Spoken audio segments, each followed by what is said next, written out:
Hi everyone, welcome to the Babbling Irons. So we have played AEK LARNACA in the Conference League. We got the job done. We got the result we needed. We are now going to go into the actual game. Stay tuned, guys, and hopefully we'll be able to make you feel slightly more positive about the game that we all had to endure.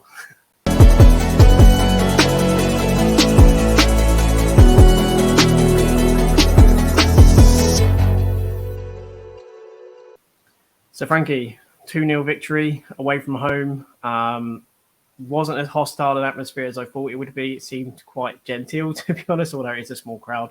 But how did you feel about the result yesterday? Yeah, I was happy, we can basically go into that second leg pretty much knowing that we're through, barring any disaster. So, yeah, I think the result was always the main thing yesterday, regardless of the performance. You get to these stages of the competitions, no one's really going to remember the performance, but we'll get onto what the performance could lead into in terms of the league stuff. But yeah, overall, we can't be disheartened by winning 2-0. It doesn't matter. Yeah, I couldn't agree more. And pretty much, it was a performance that was really out of first gear. We got into second. I don't even think we even ever got into third at any point in the game, really.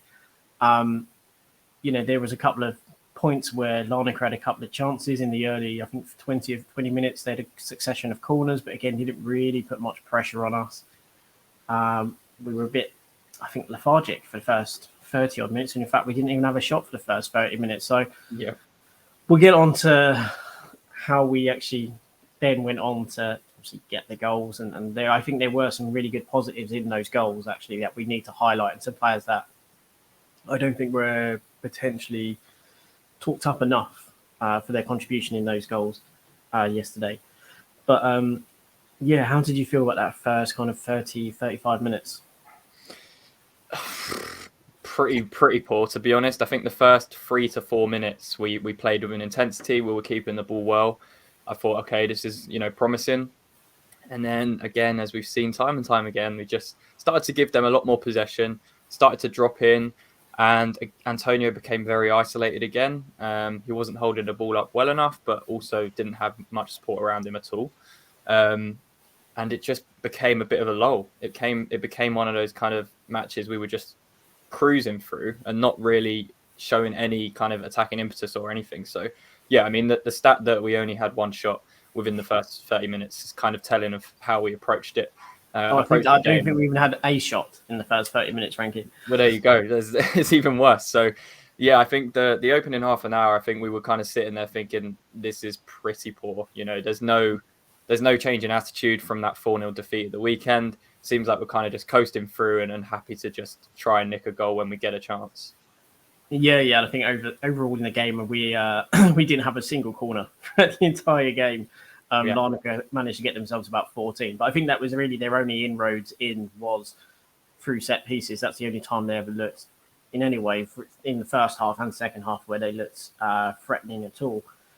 Obviously, we were a bit slow, ponderous, I think, in our possession. Something that I feel that the way that we kind of build from the back, there's ways that we could potentially improve. And bearing in mind the opposition we played at the weekend, I think it's very telling in how we are very safe and very one-dimensional, I would say, in how we build from the back. And I think this kind of example happened consistently throughout the game, where we'd obviously have Zuma and Aguirre, they'd always split. And obviously Areola would have the ball. LARNACA, they brought some players up to pressure. And I know some would look at this and go, well, that's a risky pass into Declan Rice because they've got 3 players who could pressure. But again, these are the types of passes, or this is the type of play that we were essentially waxing lyrical over with Brighton in terms of how they pass the ball into players into pressure. They actually invite pressure. It's a novel idea to invite pressure, but it's essentially to draw the opposition out of position, to create spaces. Areola essentially could have played it into Zuma, could have played it back, or he could have put it into Kera. He actually does feint to put it there, which is why the LARNACA player is moving in that direction. But then he just goes to again and it's played back, and then it ends up being a bit of a kind of a loose kind of kick into midfield then, really.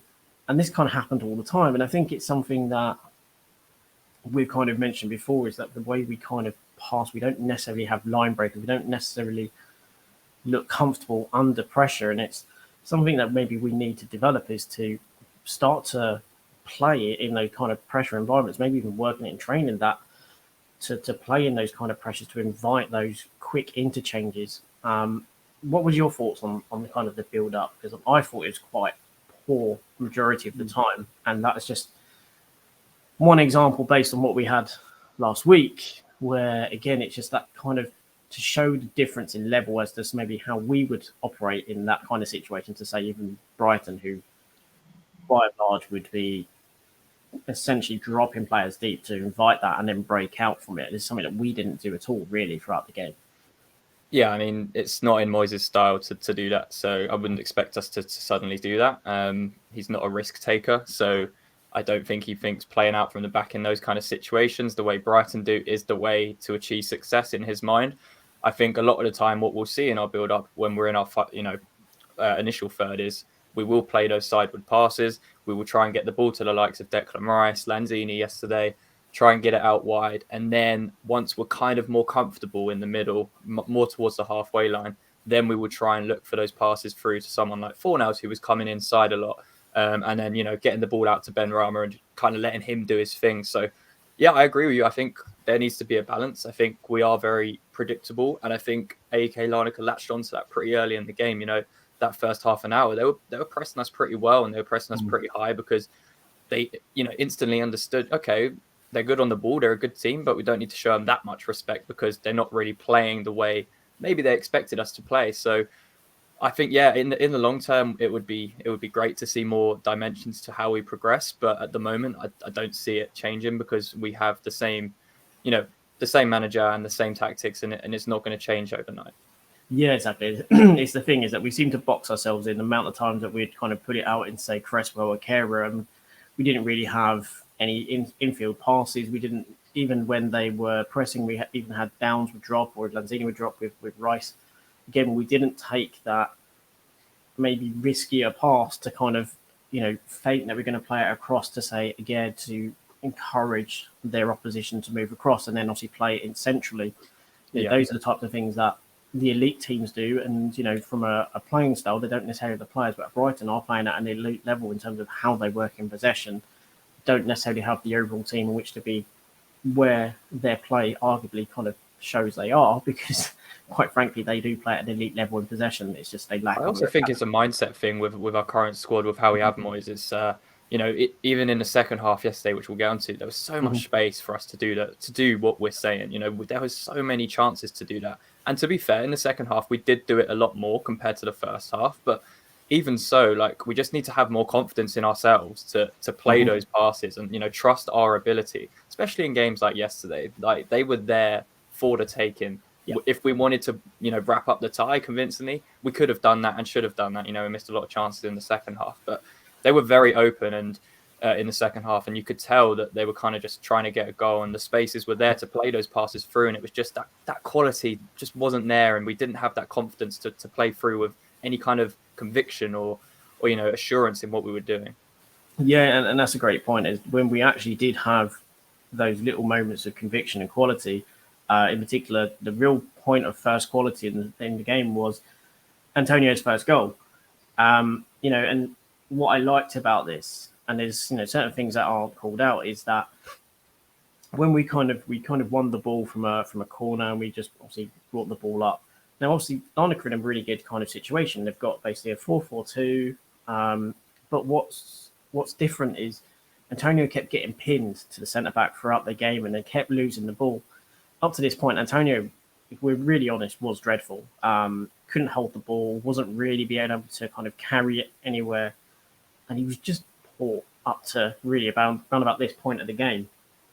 But it's the one time that he got himself into a good position. He managed to drop from the defender, which meant that he could actually settle and, actually receive the ball, and that could kind of have himself set. Whereas other occasions, just wasn't. He was just concentrating more on the contact than actually what he was going to do when he gets the ball. And again, Flynn Downs, it's a really nice thing is that he's looking to get beyond Antonio. So he's ready for if there's a flick on, he's ready for if there's a direct pass from Lanzini. he's actually noticed that there's space, and it was nice to see a midfielder actually looking to progress and get beyond Antonio, which is something we haven't seen enough of. And it was really good, obviously, that he understood that both Lanzini and Rice are deep, so he should be looking to get forward and exploit any kind of space. Yeah. And this is very busy, but I will explain it. But again, it's like I say, with that, look at that midfield, Frankie. How many times this season have we seen our midfield where we have Lanzini pushing up high, or even the left side pushing up high in that half space on the wing? Obviously, Rice is obviously sitting deep. And then we've got another one who's well in advance of the attacker in Downs. And I'll explain this sequence here. Obviously, the ball is played into Antonio, who then dribbles with it before laying it off to Lanzini, who's in that half space. Cresswell needs to be acknowledged in that. I'm always critical of Cresswell, but what he does is he inverts. He comes inside, so he draws the attention of the midfielder, so the right winger. It means Benrahma has space on the wing to move into as Lanzini progresses and passes it into him. And Antonio, again, really good movement, moves into that channel between centre-back and full-back, which obviously, again, means that we are dragging their team around. And it's just really good rotation, because obviously the way Cresswell comes inside, Lanzini basically goes out to that left-back position, Benrahma hugs the wing. Obviously, Declan Rice is there in case anything breaks. Downs has moved into the centre-forward position, and Antonio is effectively playing in an attacking midfield position at this point. So it's really good kind of rotation in there. And then again, it's smart play. We get the ball, and it's first played into the feet of Antonio from Benrahma, who draws in two players. He comes inside, which again pulls a defender away. Antonio, as he goes into wing, drags out two defenders, drags out the centre back and the right back before it's played into Lanzini, who just plays it back to Cresswell. So again, there's nice bits of rotation because our players are moving, and it's actually making LARNACA actually have to consistently move around and change position. And they kind of get themselves, in the end, really kind of just static, and they kind of just ball watch. And what was interesting, when we actually got it back to Cresswell and it got then played into Benrahma, who draws in a couple of players. So it gets played to a Cresswell, then Lanzini. Lanzini again pulls one of the midfielders inside. They've got three defenders in a small little cluster, as we've highlighted. And, that's all because of Benrahma slows them down. He essentially puts one player on the floor as well, which was fantastic. But it's the fact that they were able to draw players into a little cluster to make it really good for us to kind of attack that space. And we created that position. And then obviously Antonio just kind of goes into a position completely free. And, he just used the pace on the ball. It was a really good header. He hadn't really played that well until this point. And it just showed that when we actually showed a bit of quality, we actually put a little bit of thought into our play, there was actually some good elements. And I know the way the goal was talked about was mainly about Antonio, but I don't think there was enough made about the rotation between Benrahma and Lanzini, and Cresswell also coming into their Flynn Downs' positioning as well, kept their defence honest. He went into that centre forward position. That rotation within the team was something we probably haven't seen enough of in games, and it meant that, like Antonio, he was able to go out wide, and then he was able to come inside because we had someone holding that space. So it meant their defence had to follow Antonio, which meant it created spaces. So yeah, I'm going to stop talking. Obviously, I could talk a lot about that, but did you maybe appreciate the goal when you watched it in real time? Did you kind of think that there was maybe as much interplay or smart interplay as there was? Yeah, I think in watching it real time, it's kind of easy to see that, Benrahma was kind of the one instigating it in the final third. And just before that, he had a couple of nice moments as well and was starting to grow into the game. So, yeah, I think most of our success did come down that left-hand side. Because whenever we were on the right, Fornals and Caro, it wasn't really working because you don't really have that overlapping option or underlapping option with Caro that Cresswell does, like you mentioned in there with the invertedness that he does play with, which is nice, and it gives Benrahma that space. So I think Benrahma deserves a lot of credit in that goal. It's easy to play backwards and sideways passes, but he doesn't. He gets the ball into Antonio. And then, he also gets the ball in the wing in the final act of that move and puts in a really nice cross. Yes, Antonio is unmarked, and it's really poor defending from their point of view, but it's a really nice ball. And it's something we want to see more from Benrahma, because there's been a lot of times where he'll get into those positions and the cross will be poor and the final product will be poor. That's where he needs to improve and show himself, and that is exactly what he did in that moment. It was a really nice cross, and Antonio, to be fair, it's an excellent header. If Scamacca scored that, I'm sure a lot of fans would be saying, this is why you get the ball into the box to him, because he'll do that. So Antonio deserves credit as well, because it's not easy to score those kind of situations. So yeah, it was nice to get that goal in that moment, because it kind of killed a bit of their momentum, and it gave us a little bit more confidence to start playing a bit more football as well.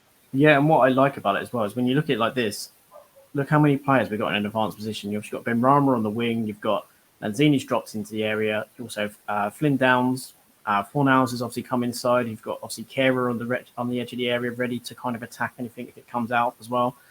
It's something, again, we don't see us flood the box enough. And whilst, again, we say it's poor defending, it's also because what we've done in terms of how we've rotated, how we've got forward, how players have kept their movement, they've not been static. It's enabled us to essentially cause them errors. And as you mentioned even before that, I think we had a warning shot with Benrahma. He took on about 3 or 4 of their players. Yeah, I think he tried to cross it, but he couldn't get his foot around it. But again, that was the first warning shot before we got this goal.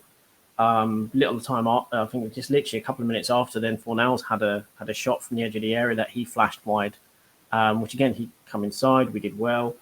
What was good within that little 5-minute spell was what we didn't do enough of throughout the game, was we were pressing better as a team. We were adding a bit more pace to our passing, and even the second goal as well, it came about because we won back possession. It's quite busy, but again, I'll explain it. Rice wins possession. It's a 50-50. He wins the ball, and it's, again, Lanzini drops into a little bit of space to receive a first-time pass from Downs and kind of brings the ball inside before cutting back and essentially returning the ball to Downs, who's then in position. Essentially, all the LARNACA players just follow the ball. Rice is just able just to move into a position just on the edge of, almost on the halfway line, completely unmarked, and it's not a play you want to leave in that type of that kind of position. And by the time we managed to circulate back and get it to Downs, again, it's that, look how close that midfield three is of Rice, Lanzini, and Downs. They're all together. I think it's even Aguirre's come out on which to, again, a challenge as well from I believe it was a goal kick, not literally just after the shot from Fornals. And we win possession. Rice is then able to drive forward. Again, he draws 2 LARNACA players. And what it does, because he's able to drive with the ball, and as he comes inside, he slows it down, brings the players in, and it just means Antonio all of a sudden is in a position where it's 2v2. He has ample space around him. The right back can't really go to him because he's aware if he goes to him, then there's a potential pass to Fornals, who can then be, through for a shot. And what also happened is, for some reason, the centre-back just stopped. He just didn't do anything. He just kind of stood there. And, it was really intelligent play from Antonio, because he could have just tried to run with it. He could have tried to just try and play it first time to Fornals and lose the opportunity. But, I think what probably helped him was actually the ball was played slightly behind, and he had to reach back to get the ball, which meant their centre-back dropped rather than putting pressure on him. And then he was just afforded way too much space. The centre-back just made his mind up, just pretty much said to him, go and have a shot. Fornals is in a good position, got Benrahma wide on the left there as well, calling for the ball. But something we've not seen from Antonio, I think he's only ever scored one other goal from outside the area. That was against Brighton last season, last game of the season. And it was a composed finish. It was a player who clearly at that point felt confident.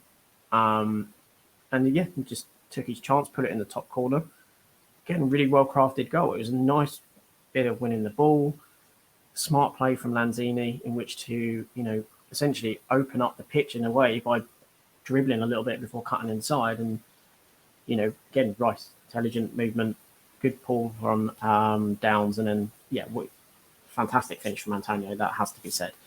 Yeah, I think the importance of Rice, again, just how good he is when he plays in that 6 role, because it will just break up the play and then there will be space for him to run into if he needs to. And I think that was the nice thing of having a midfield free of Downs, Lanzini, Rice, because like you mentioned, they were very close together a lot of the time. And, we were able to retain possession, especially in the second half, closer together. And in moments like that, where the ball does break to us, Rice can then push on and there's space for him to run into, which is probably one of his strongest assets. Is when there is space to run into. He's very good at carrying the ball, and he plays a nice pass to Antonio. And again, the finish from Antonio was excellent. He used the defender as kind of a guide to kind of curl it around, and it was a really good finish. Yeah, it was his first goal outside the box since that Brighton game last year, but it's a really nice finish, and I think it wrapped up a nice end to that 10-minute spell of the first half. And I think at that point, I thought in my head that we need to kind of just get one more in the second half, and then we're good. But it didn't come, and I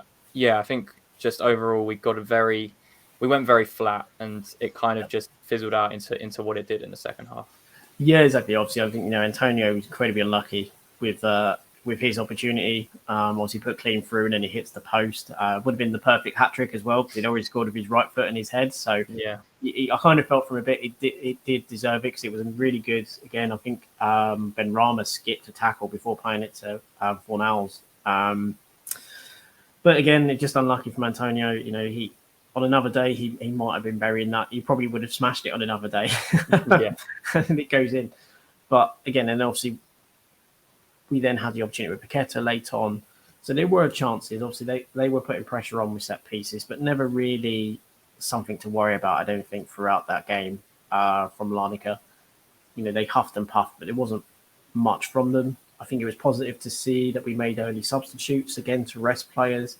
Skamaka looked very much out of sorts, but I think, again, that's no match fitness. Hasn't really off the pace. He did look off the pace yesterday. Yeah, he had some really nice touches as well. But I think, again, what didn't help was the pace in which we played the game. We played it at such a slow pace, and that second half, we looked like we just went through the motions. We knew the game was secure, and it very much looked like we went through the motions. It was nice to see when Cornet got on the ball, though. He injected a bit of just a bit of pace, a bit of enthusiasm. And it was good. I think he was the kind of shining light of that second half, is when he came on and the impact he made. And he still looks pretty unfit in terms of being able to play Premier League and fighting for a starting spot. But it is nice to see him back, and we're going to need a player like that in the last couple of months if we can get him back up to speed. Maybe around April time after the international break. So I think the second half, that was the big success story for me. Aside from the performance and the result, it was seeing Cornet back on the pitch, and he looked like a different person. I was like, who is that coming on? I was like, wow. For a second, I had a brief moment when I thought it was Sawyer. I don't think Sawyer was even on the bench, to be honest. I just didn't recognise Cornet for a second, and then I realised. Then I saw the number in his shorts. But at least it was good to see him on. I think, again, it's nice to see. I think what he would have done with that performance is said to Moyes, if you need me on the weekend, I can give you some time. And what I did like was the fact that it's quite a big injury, and it didn't seem to affect his pace either. And the setup for the Paqueta opportunity was fantastic, because the little spin that he did where he knocked the ball and then played through Paqueta. I think Paqueta had way too much time, and I think you could see he was thinking slowed about down so much, didn't he? I think he looked like he thought about maybe chipping him beforehand, like much earlier. Then he got into the box and then kind of didn't really do anything. But I think, again, that was, as I say, we just seemed like going really through the motions. Players' touches in the second half were poor. Their passing was poor. I just think, again, it's because there was no real pressure from LARNACA. And in all honesty, I think we got complacent in that second half, and we just I think we were just happy with the 2-0. I think Moyes would probably have said, look, we're 2-0 up, nothing stupid, let's just take this to the second leg. Yeah, exactly. The only downside was obviously Flynn Downs picked up a yellow, so he can't play in the second leg. But again, maybe it's an opportunity for maybe one of the young lads to get a game. Maybe he played one or two of the young lads, but having said that, going into the international break straight after that game, the likelihood is we won't. I think we've got about 19 days before we then have to play another game. So I would expect it to probably be almost the first team that goes out. Probably be Souček that comes in that game as well. But other than that, yeah, it wasn't an exciting game. Wasn't particularly one that was filled with any kind of true moments of quality, apart from the couple of pieces that we picked out, obviously on those goals. But yeah, I guess that probably leaves us with only one more really thing to kind of go through. And who was your man of the match in what was otherwise quite a drab affair? Yeah, I think obviously Antonio probably deserves it for his 2 goals. And, the difference on the night was Antonio. So he probably was the man of the match. But aside from him, I think Lanzini deserves a mention. I think he was really good in midfield and played, majority of the game, was really good at retaining possession when we had it. And he was also trying to play those passes through the lines as well, which we've lacked in midfield when we played someone like Souček. So, yeah, I thought Lanzini was really good yesterday. Again, there wasn't really too many notable performances. Rice did what he does, really. He did okay in that 60 minutes he was on. But yeah, I think overall it would be Antonio. But yeah, Lanzini was my other kind of standout. Yeah, for me, it was Benrahma. I think he had 5 dribbles in the game, 4 of which were successful. He obviously had that brief moment where he took on 4 of their players and then had a decent effort. Set up Antonio, obviously. I think he might have actually been the player that played Antonio through what would have been his hat-trick had he scored it.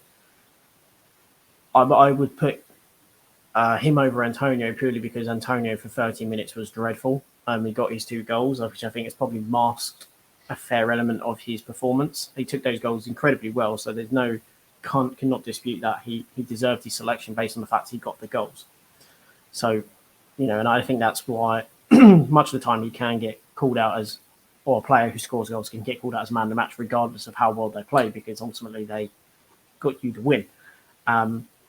Again, I agree with you with Lanzini. I think he was neat and tidy. Wasn't really nothing spectacular, but it was neat, tidy. He was trying to link play and take the pressure off Rice, I think, in that respect as well.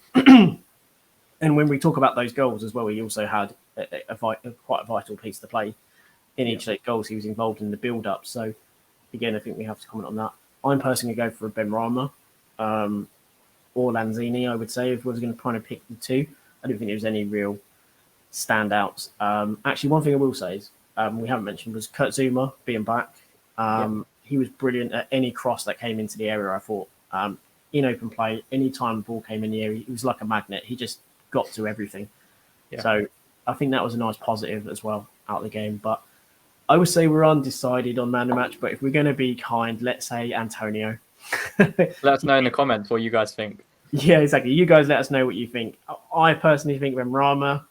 Frankie thinks it's Antonio with his 2 goals. Obviously, special mention for Lanzini, but let us know what you guys think. If you do like the video, please do like, please do subscribe. We really appreciate it. And yeah, we go into the next leg. 2 goals, playing at home on a much bigger pitch. Hopefully, it will be a sellout. And what's more important is we got through this game, no injuries, bar a knock to Antonio, who should be fine. I think there was I think Paqueta as well felt his calf, but other than that, yeah. So, we've got through the game with no real injuries, maybe a couple of knocks, but ultimately we can go with almost a fully available squad, almost, because we do have Fabianski and Soufal potentially still out. But we can go into that Villa game known full of energy, because there should be no excuses around tiredness. Give everything for that game, because the next game for Larnaca should be comfortable. So it should be a hell for leather in the Villa game. No excuses can be made at all for Villa. We need to win that game, especially after the win today. We have to go all out, but we will cover that later, which will be out for tomorrow, our review on the Villa game. But until then, Frankie, one last thing to say, and that is, come on, you Irons.